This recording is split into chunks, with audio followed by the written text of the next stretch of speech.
Hey everyone, I just wanted to get on and talk about how things are going so far in our homeschool. It's been already about 2 months now. This is all about my second grader and how things have been going with him. I wanted to go ahead and start with math because that's something that was kind of a big struggle in the beginning of this school year. He wasn't able to add and subtract the digits from 20 and under quickly. And I think that kind of frustrated him when we would do the workbooks because there was a lot of problems. There was plenty of practice that it was taking him a really long time to complete. And so in the beginning of the school year, it kind of set that tone of just frustration in math, and he just did not want to do math. And when it started to progress into the 3-digit numbers, it would take a long time. And so I was really considering getting him a math tutor because I thought maybe just having a different person guiding him along might be what he needed, like just a different voice, a different person than me. And maybe he would like focus a little better and change his attitude a little bit. But I think what really helped was just the persistence, like just not giving up and not giving in. And I'm talking more about me in this case. I wouldn't give in to him, complaining that it was too much work or, he didn't want to do it. I just kept saying, you have to do it. And he would resist in the beginning. I even considered that maybe the curriculum wasn't working out. Like maybe it's just too fast paced for him, or maybe it's just ahead of his level. But I noticed that it wasn't his lack of understanding. He did understand the concepts. He was just a little slow at it. And it was more his attitude. It was just him. He just didn't want to do it. Because, it affects me as a mom. Like if my child is really upset about something, my tendency is to want to give in. I want him to enjoy school. I want to see my son happy. Part of me just felt like I just want to tell him, okay, fine, you don't need to do it. We'll do it later. I feel like the accountability helped me because he is in a charter school and he's expected to do a certain amount. Of course, if they are just not meeting the pace and the standards, I'm sure like they'll understand and they'll work with him. But I knew he was capable. I knew it was just his attitude. And so that accountability of like, you have to complete this amount of work in this amount of time helped me to push through. And then I felt like that actually helped him to get better at math and faster at it because he's doing a lot of practice. And with all that time and effort he was putting into it, those good results, came back to him where he was starting to get faster at it and he was really understanding it, and that made a big difference. And then it affected his attitude because now he's enjoying it. He's feeling good about himself. He's feeling like, oh, I understand this and I'm getting faster at it. It just overall came together. So I think my biggest lesson for us, if this ever happens again in the future, if it's just like an attitude problem that needs to be adjusted, I feel like I can learn from this and just say to keep pushing through, like don't give in and just saying, okay, well, you don't like it or you're not enjoying yourself. Okay, let's just not do it. I want to remember to not give up. And a big word that comes to my head too is resilience. And I think that this is something that can go through any challenge in life. And yes, it's just math. It's just a school subject topic that I'm talking about now, but really with anything in life, I think it's a good lesson for him at this young age to learn that resilience is gonna help you get through so many things in life. And so I'm just glad that we got through that. And I'm glad that right now he's at a good place with math.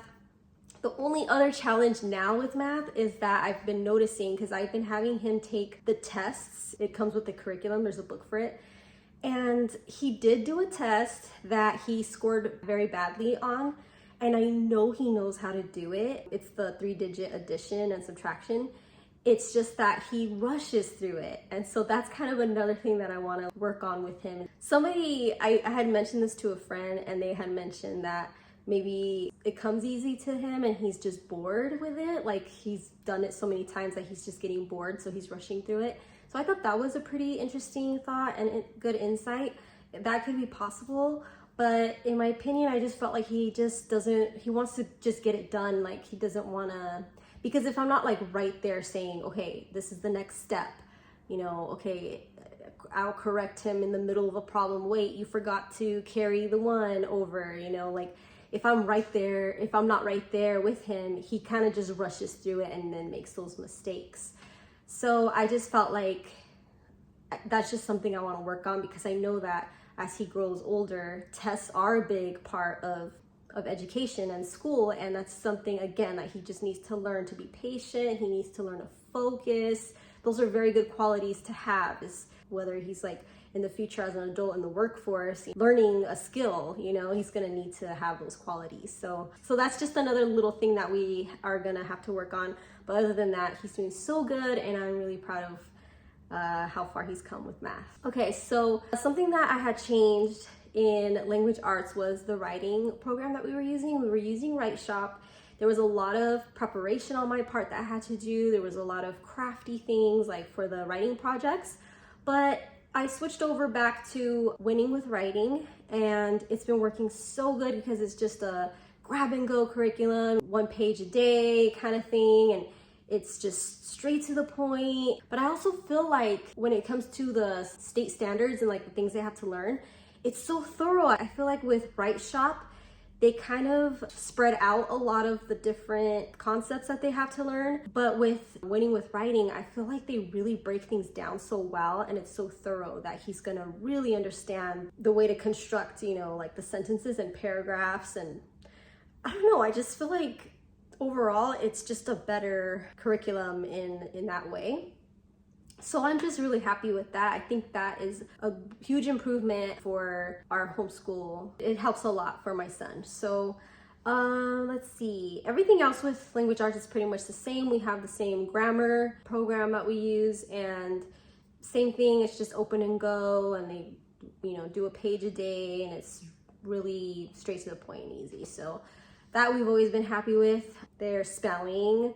All of that is pretty much the same, and I do have an update video for our first month that if you want to watch that and see what I think about all of that in more detail, you can see it. But pretty much language arts is just great, and it's all been the same. We love workbooks, and I know that's kind of not a common thing that you see in YouTube with homeschool, but everybody has their own learning styles. But this works so good for me and my son. And so it's working really well, and I think that he really is able to learn so much and retain so much through the repetition in the workbooks. So after language arts, there's Latin, and that's something that I really feel like if I would have chosen any language in the world, he would enjoy it. He's just a language person. He enjoys languages, and so that's more of like a fun subject that we're doing this year. And there's really not much else to that except that it's just fun. Like they give him a set of words to learn per week, and then they even include a little bit of grammar where they teach him like the verbs and the nouns and the details in the language that gives you like a hint of whether the word is a verb or a noun and things like that. So I also have been noticing a lot of similarities with Latin and Spanish, and I take the opportunity whenever a word is so close or even the same as a Spanish word, I make sure to tell him like, oh, this is the same in Spanish, or in Spanish it's just pronounced slightly different. So I feel like he's kind of learning Spanish too while he's learning Latin, but it's been really enjoyable, and it's just a nice thing that we add to our homeschool days, is learning a different language and learning Latin. Okay, so with history, we've been enjoying it a lot, and I think the best thing about our history curriculum with Curiosity Chronicles is the textbook. And I feel like we had a big win just this week, because I felt like a lot of the things that I read in this particular lesson, he remembered so many facts. And there was this vocabulary page that where he has to match the vocab word with the definition.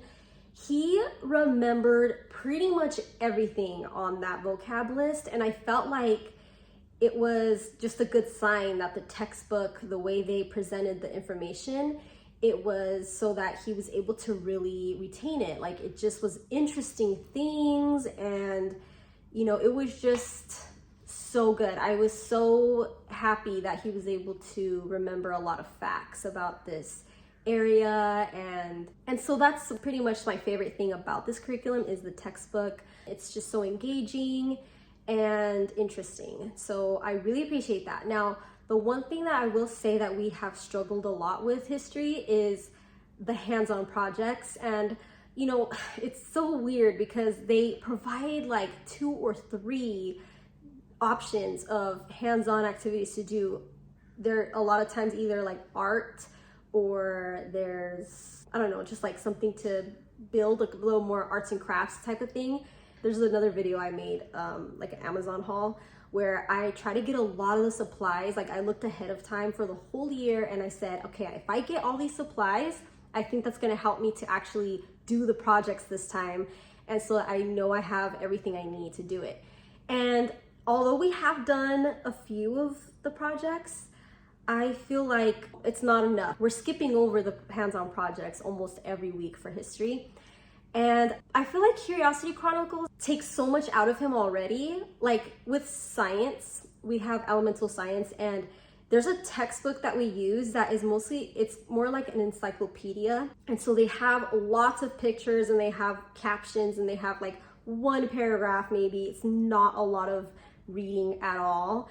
And then he just takes a couple notes or a few notes on those pages that he looked at. It's a lot shorter and faster, that part of it, compared to the history. The textbook that he reads is very long. And so even though I just praised it and said that and I still stand by it, it's very interesting. They give a lot of good facts and everything, but it's just long, it's lengthy.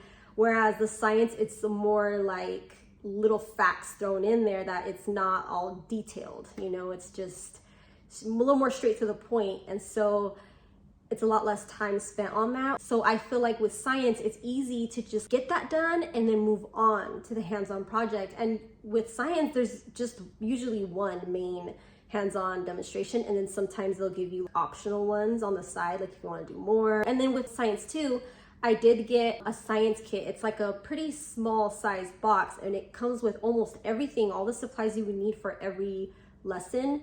And so that helps a lot. It definitely, I mean, it's so easy because it's all there together and I just literally pull out whatever I need when I need it. However, I don't see that being the big problem, is that because I do have the supplies I need for the history projects. I just think, like I said, like he's already spent so much time with the reading, and then there's like a lot of more workbook too. That's another thing with history. There's a lot more workbook. There's a timeline that we do. There's a crossword puzzle or word search. There's the vocab matching thing. There's comprehension questions. There's map work. And so we do all of that. And because it's more tangible, I feel like that's more necessary to get that done, because then the charter school can sample those things. And then when it gets down to the hands-on project part, he's just done. He's over history by now. That's kind of how I feel about it. And so if anybody has this problem or can relate, maybe you can just let me know if there's something that you have done to kind of get over this challenge. But I don't know, maybe I have to take my advice again on what I said about math, that we just have to push through. But honestly, I feel like this is where balance is needed. I just don't want to overwhelm him too much with, it's like overkill, you know, like he did do a lot. He did do all that reading and all those workbook pages that I just don't want to overkill it if it's not necessary. Like with math, it's necessary to put that practice in so that he can really master it. And with history, it's more like, it's not a need. It's not like he needs to do this hands-on project to learn whatever it is he learned. It's more like an extra fun thing that he can do to connect maybe the culture or maybe an invention that they created in that area at that time. I don't know, it's just like little things that I feel is not necessary. But yeah, what are your thoughts and opinions on that? Because I'm curious to know, and I want to see if I might change something up in the future, maybe do less workbook so that we can include hands-on project, or just push through and do the hands-on project and we can really enjoy it. So I know they're fun to have something to look back on. Hands-on projects are they really do make an imprint on us. Like we really remember all the projects, the cool projects we did as kids. They stand out to us.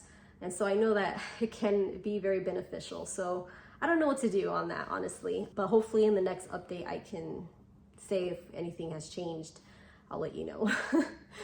All right, so with science, I already kind of explained it already, but that's going really well. It always has. I think because, like I said, the textbook, which is the encyclopedia, is very straightforward, it's very short, and then he takes his notes, and then we do the hands-on project on another day. They're usually just simple, really simple demonstrations. He takes his notes on that too and writes down the method and the materials he used. He writes down the insight. It's been really enjoyable and really doable. Like, it's not overwhelming at all. And then last week, he also has been doing the glossary. So he has his 1 or 2 vocab words a week, and he just, so it's, you know, again, just really doable, really short and simple, and then a review sheet. So that's, you know, pretty much how science has been working for us, and it's been working so well, and it's been very enjoyable. I did want to mention I have been posting a lot more on Instagram lately. I have a homeschool Instagram account where I've just been posting a variety of subjects, and especially like if you're interested in the hands-on projects that we do for science, for example, I have pictures or videos of us doing those. I don't post like every single one that we've done, but you know, here and there. And I'll just post the different subjects that we have been doing and enjoying. This is my Instagram name here if you'd like to check that out. So that's been how homeschool's been for the last 2 months.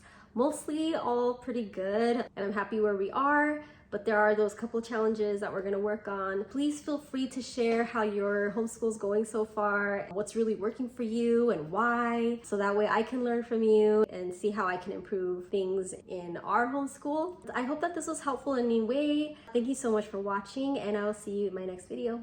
Bye.